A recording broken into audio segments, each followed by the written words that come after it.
Today's lesson is probably going to be the most valuable lesson you ever learn in this world.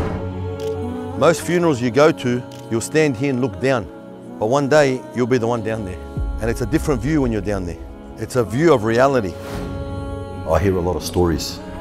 This guy, all his life, he wanted to die in prostration. On the last two, he went down in sujood and never got up. And he was one of the most honorable washes I ever washed. And your mind starts to think, you know, where do I fit in all this in this world? It's Allah subhanahu wa ta'ala has given you that blessing to live another day. What will you do with that day?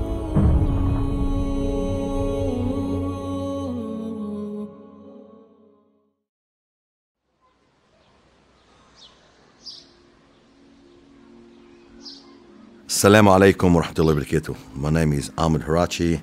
They call me Aussie Mammoth, aka the Muslim Undertaker. My new name now, I tell everyone, is I'm the farmer. Why? Because as a believer, we want to plant as many seeds in this world as we can so that we can reap the rewards in the hereafter. And subhanAllah, we find that every day we travel as travelers in this world, that we're sowing seeds, and seeds of goodness, inshallah. So that's basically my journey and legacy at the moment. Everybody wants to know, what got me into funerals, what got me into the dead. It's a subject that when you live in a Western country, it's always hidden. That's the last thing you think about. You think about career, you think about progress, you think about worldly material. Death doesn't make you think of that. Death is opposite. It's the end of the line. When I was a young guy, I would always listen to anasheeds that my mum played, and a lot of them were about death. And my first job was picking up the deceased when I was 17 years old for extra money. I thought, it's a good job. And that just, made me ponder about these different ages dying, these different souls that have different families, different addresses. One day you're going to one family that was huge, next day one guy has got no family, one guy who's 60, one guy who's 20. And your mind starts to think, where do I fit in all this in this world? And fast forward a year or two, I took a job at the cemetery as a grave digger, and here I am today.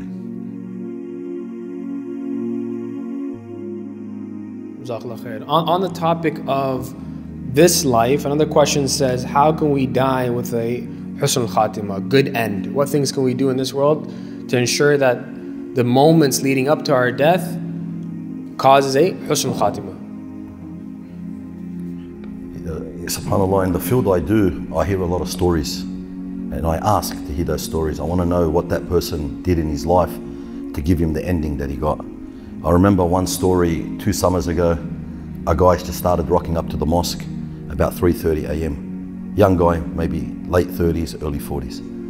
And we've seen on the cameras that this guy comes in, he prays 2 rakat, 2 rakat, 2 rakat until Fajr, prays Fajr and disappears. Never see him at any other prayer. So, being in the country we are in the Western country, this guy's a spy, this guy works for Asia, this guy works for the government, etc. Husn al-dhann was thrown out the window. And I remember the last day that he prayed there, he came in, he did 2, on the last 2 he went down in sujood and never got up, and he passed away. He was diagnosed with liver disease a few weeks earlier and told to go home and just pass away at home. This guy, all his life, he wanted to die in prostration. And he knew he wasn't going to get it staying at home, praying in a bed. Even though he had the concession to, he's sick, but he pushed himself and came to the mosque and tried to get it until Allah gave it to him. And he was one of the most honorable washes I ever washed. And subhanAllah, you think to yourself, he wanted that and Allah gave it to him. So when we ask for something from Allah, are we asking sincerely with yaqeen and ihsan? Or are we just asking from the tip of our tongue because it's the flavor of the day? Everybody wants to die in prostration. It sounds good.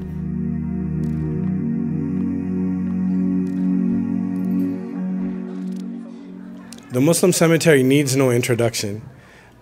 Almost everybody here has been to the cemetery, has a loved one buried at the cemetery. And one day, if we pass away in Ottawa, we will be buried at the cemetery. We go there on our feet, and there will be a day that we will not leave on our feet.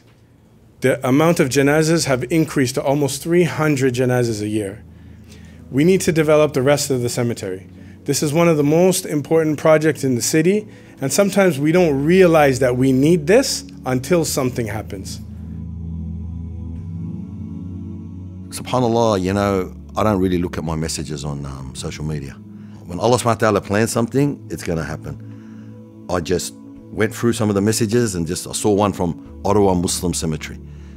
The cemetery is running out of land. It's basically the only Muslim cemetery in Ottawa. For me, that is unbelievable. Sadaqah must be done. I said, you know what? I'd love to help you because they were short on money and they wanted to do a fundraiser. And I put my hand up and I said, please, man, whatever I can do, you know, fast forward, and here I am. This is where Brother Ahmed came into the picture. And my heart opened up to him because nobody understands what they go through unless you do this job. For 28 years now, 29 years, since I was 17 years old, I don't have a proper day. I don't plan my days. I wake up in the morning thinking I've got this appointment, and then before you know it, I've buried 5 people by the end of the day. And alhamdulillah rabbil alameen, to this day, I think I've buried over 10,000 bodies, males, females, kids, and I've washed over 6,000 males. And when I look back, when I started, never did I think will come a day where I'll be standing in front of people talking about death and to prepare for it. It was just a job back then for me. I didn't come 20 plus hours on a flight and leave my work and family and all my commitments to be here if I didn't believe in this project. SubhanAllah, I truly, truly believe in this project. Just the word Muslim Cemetery stamps it for me. Because my brothers and sisters, the worst thing is to see Muslims being buried in coffins, on their back, and nothing according to the Sunnah of the Prophet ﷺ. There is enough Muslims in the world to have a voice and to have their own cemeteries. But when it comes to money, for some reason, we seem to always turn the other way. But we can always spend it on things that aren't necessary. But believe me, the biggest spending you ever do in your life, and the most important, and the one that will never ever decrease, is your Sadaqah Jariyah. If you were to put $10 into this cemetery, believe me, you will see it on the Day of Judgment. Nothing gets lost with Allah subhanahu wa ta'ala. You can't deny the Sunnah. Whatever the Prophet ﷺ taught us to do at the time of death, we carry out and we go according to that as much as possible. If it's not the way of the Prophet, it's not the correct way. My brothers and sisters, today's lesson is probably going to be the most valuable lesson you ever learn in this world. Because every single one of us, what's going to be seen today, you'll either witness it or you will be it. When you're in the funeral parlor, it's a whole different feeling. When you look at the washing table, and if you ever get a chance to go in there and say to yourself, how many bodies have been on this table? How many bodies have been on this table that were various ages, various sizes, came from various backgrounds? It didn't discriminate. Just like death, it doesn't discriminate. When your time is up, your time is up. Every soul shall taste death. What does that mean? You will be resurrected and you will be accountable for what you did on this world. When you work in this industry, you automatically disconnect from the world. You're giving people a right and an obligation, which is to wash them, but you're doing something for them that is so... Bro, to wash somebody who washes himself all his life, now you're performing that wash for him, that's pretty close, man. That's getting very, very deep. The deceased needs you the most when they pass away. Because when they're alive, they can still do some sort of deeds. But when they pass away, they're cut from this world. And when you're cut from this world, and you go into another world, and if you concentrated in this world, in building this world and perfecting it to your comfort, but you've done nothing about where you're going to the next world, you've destroyed it, then what are you going to? Destruction. It's like moving out from a neighborhood that is nice and pretty and a beautiful house to a place where there's a slump and there's nothing. Nobody wants that. And that's exactly what will happen if you don't prepare for the next life. You see the end, the beginning of the end of someone. And you hear the story that this person had all this in life, he did all this, and now he's just in the ground. And then I go out to the real world and people are chasing, people are worrying about things that are irrelevant, and then I just buried someone And the biggest problem for that person now is facing the questioning of the graves. And this guy's biggest problem now is because his staff member's not showing up to work, or, you know. And I said, it's chalk and cheese. Like at the end of the day, I said, I want people to know what's going on, because when death comes to some of these people, it's a big, big shock, and they don't know how to react. So I thought, you know what? The Prophet ﷺ say, "Akthiru min hadim al-ladat." Remember a lot, the destroyer of pleasure. The Prophet said that. I thought, you know what? Why aren't we remembering the destroyer of pleasure? Why aren't we remembering a fact, a truth that every single person is going to be affected, and prepare for it? And the first thing we do is we turn the water on. We put the sidar. Sidar is lotus. They call it jubjub. It's the bark. If you crush it and you put it to the water and you add water, it makes soap. We crush the camphor, and what the camphor does, it adds a nice smell, and it dignifies the body by not letting vermin come to the body, insects and spiders and all that stuff. The washing starts, and here it's the soap, the gloves, and it's always rubbing like that, like that, like that, around here, the ears, and then we get the water, we close the nose like this, and we pour the water. And the washing, always, I invite the family members to help wash. There's nothing better than washing your own father, or your own son, or your own brother. It is something that you will never forget for the rest of your life. Now is the time to shroud the body. And you know, subhanAllah, when we get to this point here, this is the reality hits. This is where the family members start to realize, as the shroud's going over, bit by bit, they're getting covered and you're not going to see them again. We go first piece over, like that. Legs get put together. Sometimes when I do this, and I put the cover over the face like that, the family straight away go like this. I go, relax, brother. We're going to open it up. Just let us finish. So already they're feeling, you know, the anxiety that they're not going to see them again. But the reality is coming. Wherever you go in the world, death affects everybody. Somebody's lost a loved one. And it's the same feeling all around the world, universal, Muslim or non-Muslim. What I found in Canada, the community, it's hungry for knowledge. So I'm starting to see the people here in Ottawa are looking forward and looking ahead of planning for the future, which must be done, you know, because you will run out of land eventually. And if the people of today don't plan for the people of tomorrow, then the people of tomorrow are going to be short. What's going to happen is when your kids pass away at their age, there's nowhere for them to be buried. Nobody's put the groundwork in, the foundations in. Most cemeteries are the same thing. It's earth, dirt, a hole, and usually a little name flag. Today, they are no longer part of the world. The hereafter has begun for them. You know, whenever the world gets heavy on you and you feel the sadness of this world and you feel like everything is not going right, come here. And you're going to feel like everything is so blessed in your life. And that's what the cemetery does. It makes you, subhanAllah, disconnect, and it makes all the sadness in your world not feel sadness anymore, because you know this is where you're eventually going. So we had the Janazah prayer, we had the shrouding, the deceased, he got washed, shrouded, and he's brought here. The body is handed over, and just imagine that shrouded body, what you saw before, comes into the grave here. And sometimes I have 2 people in the grave with me, sometimes 3, depending on the size of the body. Look, if you can't give financially, give with your hands. I mean, I see in some cemeteries they make boxes to transport the deceased, coffin boxes. You know, it wouldn't be hard to go get some timber for them, or put the screws of the timber in, contribute something. Attend the washes if you can. Sometimes people die, they have no family. Be their family for them, so they can be a witness for you on the day of judgment.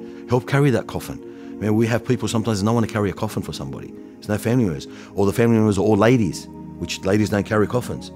You know, it's not part of our religion for them to carry it. The men carry it on the shoulders. So all this stuff, you know, be aware, attend. It's good for you too, because you're seeing the reality of what's going to happen. Prepares you. I say this to every single person. When we go to the cemetery, we don't say we're taking the deceased to the cemetery. We're saying he's taken us to the cemetery to show us, hey, be ready and prepared. I'm now here, you're next. And I remember the story of Brother Abdul.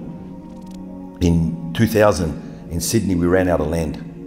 There was nowhere to bury anymore, so the prices went up to $15,000.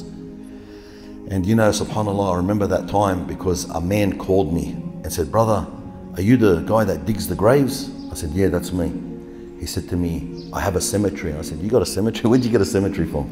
Like, this is like gold. There's no land.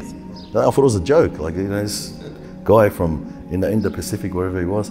He said, brother, can you come? I said, where is it? He said, Riverston. This area was whoop whoop. Like back then the freeways never connected. So you had to go past farming land and all that. So I said, you know what, I'll see you on a Sunday. And we jumped in the people mover. I get there, and this cemetery is one of the oldest cemeteries in Australia. People were buried in the early 1800s. So I get there and I see these old gates. And I look and I see this guy smiling, wallah, subhanAllah, it just came up in my mind. His white teeth were, as dark as his skin was, his white teeth was radiating, his face was radiating. I went down and said, all right, brother, where's the cemetery? All I see is old gravestones. You know, look like one of those places you make a movie. He goes, see all this? It's all ours now for the Muslims. I said, brother, but there's no Muslims here. There's no one here. The Muslims are an hour away. He said, brother, I've been lobbying for years and years with the Blacktown Council, it was under Blacktown Council, to get a cemetery. And alhamdulillah, Rabbil Alameen, they gave us this land. I said, all right, brother, no worries. Call me when you want to bury someone. And I walked off. As I walked off, I remember, subhanAllah, I turned back. I said, where do you want me to start from? There was no pegs, there was no money. He said, see that tree? Start there. And that was his peg. Weeks passed, I get a phone call. Brother Ahmed, yeah. Can you dig at Riverston? Sure. But where's Brother Abdul? He's supposed to call me. It's Brother Abdul that passed away. And Allahu Akbar.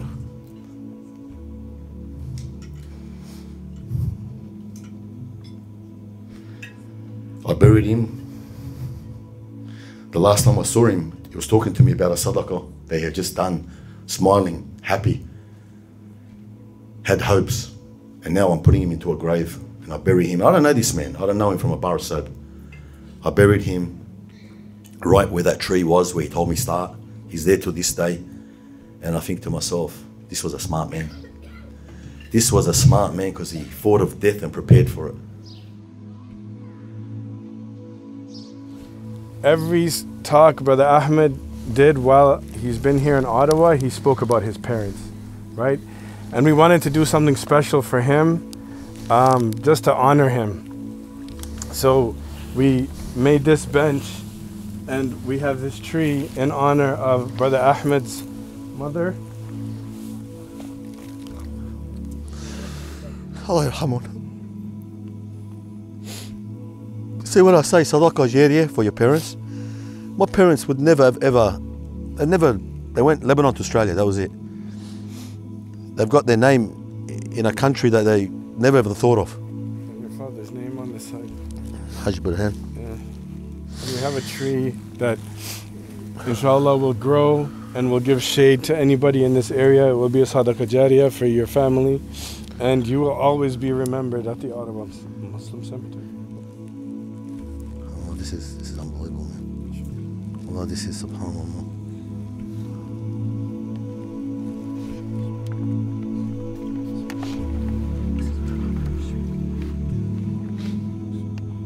You were dead when you were sleeping. Allah chose to give you a blessing to live again. Live, you know, live. That's not your choice. That's not your God-given right. It's Allah subhanahu wa ta'ala has given you that blessing to live another day. What will you do with that day?